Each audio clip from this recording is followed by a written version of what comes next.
I was diagnosed with general anxiety disorder when I was 9 years old, though my parents probably knew I had it starting when I was around 3. I was a really anxious kid. I had a lot of irrational fears, such as going down the slide and getting shocked, or getting strep tests at the doctor, or tall trees even. I was actually terrified to be around tall trees for a number of years, and this was a big problem because I lived in a redwood forest. Eventually I outgrew these fears, but anxiety still affected my life in a lot of ways growing up. I always felt like I was alone in my classes, that I was the only kid who had anxiety, but it turns out that 1 in 10 children in America has anxiety disorder. This is a really large number, and this is a really big problem that faces a lot of teachers and a lot of administration, as well as a lot of parents. In middle school, my anxiety took the form of obsessive-compulsive disorder. I had a compulsion of washing my hands repeatedly that would get worse when I was having really bad anxiety. A lot of children who have anxiety disorders suffer from more than one. These anxiety disorders can range from panic disorder to phobias to OCD and so on.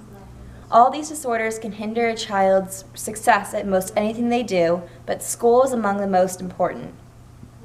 Children will spend 7 hours a day at school. Some children will spend more time with their teacher during a given school year than they'll spend with their parents. It is important that teachers as well as parents know how to deal with children with anxiety and help them succeed in their life and with their academics. Let's start with a classic example of Mad Minutes in math. For those of you who don't know, Mad Minutes is when everyone in a 3rd or 4th grade classroom gets a sheet of math problems and you try to race to finish it as fast as you can. As soon as you're done, you raise your hand and the teacher will call on you, give you your time, you write down your time, and then you wait for everyone else to be done. It's this big race to see who can finish first. This might sound like fun to someone who doesn't have anxiety disorder, but for someone who does have anxiety disorder, this is a horrifying experience.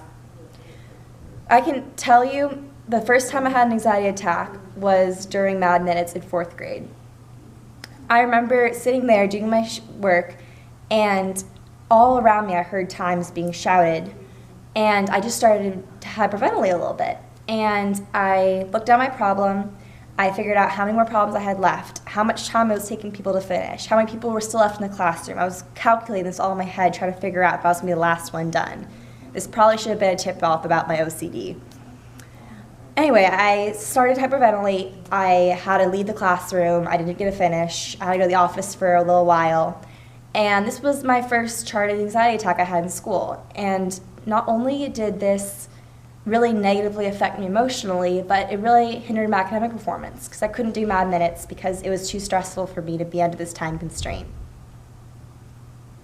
There are many exercises that can be avoided in a classroom to prevent these kind of anxiety attacks in children who are prone to anxiety.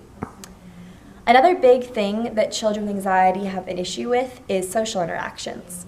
One of the things teachers can do to prevent anxiety attacks or feelings of anxiety for these children is to pick partners, to pick what topics everyone's doing, and just kind of to facilitate the group project work so that children with anxiety don't have to make these decisions by themselves in front of their peers.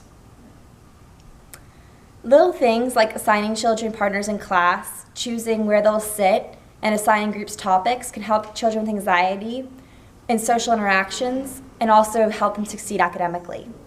Going off that, many children with anxiety need structure in their day. Having a class schedule on the board can help them kind of figure out the order of how their day is going to go and what they're going to be doing later. I know from my experience in elementary school, it really helped every morning to be able to look at the board and see the order of what we were doing that day. So I knew in my head what we were doing and what was coming next. Another big thing that teachers can do to help these kids is help them get organized. Help them organize their planners, help them keep homework journals of what they need to do, help them maybe have a big calendar so they know big assignments coming up, and just staying on top of everything. When they get behind is when the anxiety gets really bad. Helping kids with anxiety keep order and structure in their daily life can be almost more powerful than any medication prescribed to these children. Teachers can't help children alone. The main problem teachers have when trying to help kids with anxiety is that it's really hard to spot children with anxiety. Children with anxiety are often quiet and can seem like great students who don't need any extra attention. Some of the signs of anxiety, such as restlessness, difficulty sleeping, irritability, or edginess, might never even be present within the child in the classroom setting. It's also hard for teachers to separate the average child who worries about things from a child who actually has a diagnosable disorder. This is where parents need to help.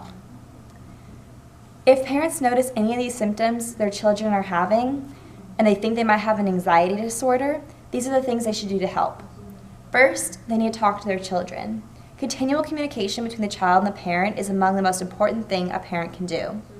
Doing daily check-ins, asking about their worries, asking about how school is going and their friends are going, and how they're really just feeling emotionally, checking in about that can be really helpful. Many children with anxiety just want to know that someone is there if they need someone to talk to. The second thing the parents can do is talk to the teachers. Also, keeping a continual conversation going with the teacher is very important.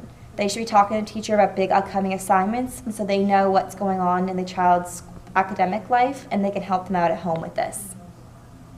Parents should also let the teachers know about any social problems the kids are having so the teachers can keep an eye out for it, because this can be hard in a class of 20 or 30 students.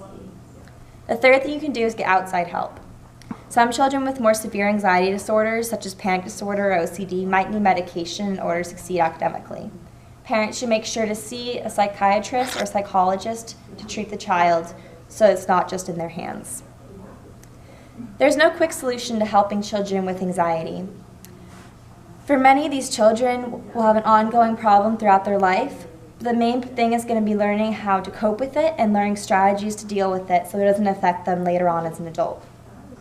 Anxiety can be a precursor to other conditions, such as bipolar disorder and depression. It's really important that parents notice these signs young so they can watch their students as they get older to make sure that this doesn't get serious. I would not have gotten to where I am today without my amazing parents and teachers who have helped me out and taught me coping methods so I can deal with my anxiety. The most important takeaway from this presentation is that it doesn't just take one teacher or one parent to help a child who has anxiety. It takes a team of dedicated and caring people in the child's life to help them overcome many of their symptoms, succeed in school, and live a happy and healthy lifestyle.